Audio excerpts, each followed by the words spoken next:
Dans certains secteurs, sûrement qu'on peut aller vite. Sur le nôtre, ce n'est pas réaliste de s'imaginer qu'on va pouvoir changer les choses rapidement. Le pas de temps dont on parle, il existe dans l'exercice même de notre métier. Vous ne pouvez pas accélérer les saisons. On se plaint qu'il n'y a plus de saison, on n'empêche qu'on a toujours un printemps, un été, un automne et un hiver. Il y a toujours 4 saisons, et c'est une année.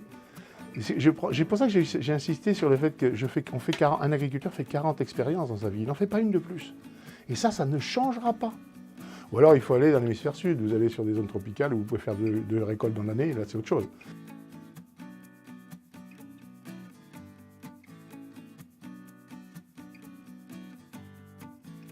Exactement. C'est que le modèle d'évolution doit intégrer cette notion de temps. Et quelque part, il l'a toujours fait.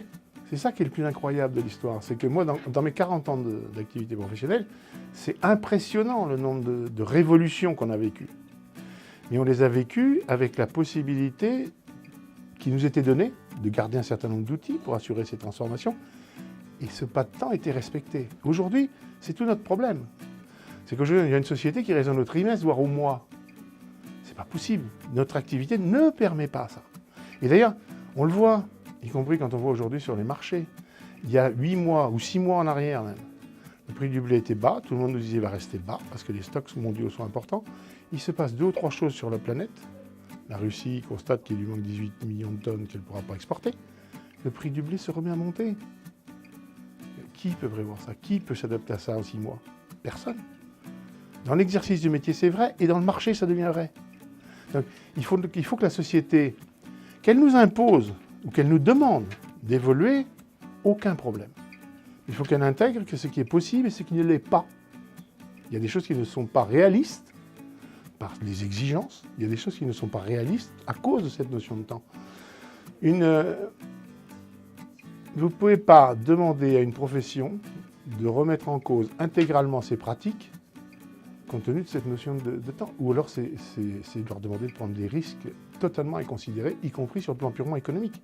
Donc, ça ne veut surtout, il faut surtout pas que, ça m'ennuie souvent d'expliquer ça parce qu'on peut l'interpréter comme étant que c'est une volonté de refus de transformation. Ce n'est pas le cas du tout. Pas le cas du tout. Je veux dire, quand on parle aujourd'hui d'agroécologie, ça me fait toujours un peu sourire. Parce que, dans mon cas, on a gardé nos 600 brebis avec un développement des cultures. J'ai des collègues qui me disent « mais pourquoi tu gardes les brebis ?» Parce que j'avais, moi, toujours considéré, de par ma formation sans doute, que les aspects d'agronomie étaient fondamentaux et que la nécessité de garder un troupeau pour l'équilibre global de mon système, qu'on qualifie aujourd'hui d'agroécologie, était nécessaire. Je ne l'appelais pas agroécologie, je faisais de l'agroécologie sans le savoir, comme d'autres faisaient de la prose sans le savoir. Mais c'est pour ça que c'est compliqué, parce qu'expliquer à notre société qui vit de plus en plus rapidement et qui a des exigences de plus en plus instantanées, ça devient très compliqué d'expliquer ce que nous faisons et pourquoi nous le faisons et quelles en sont les limites surtout.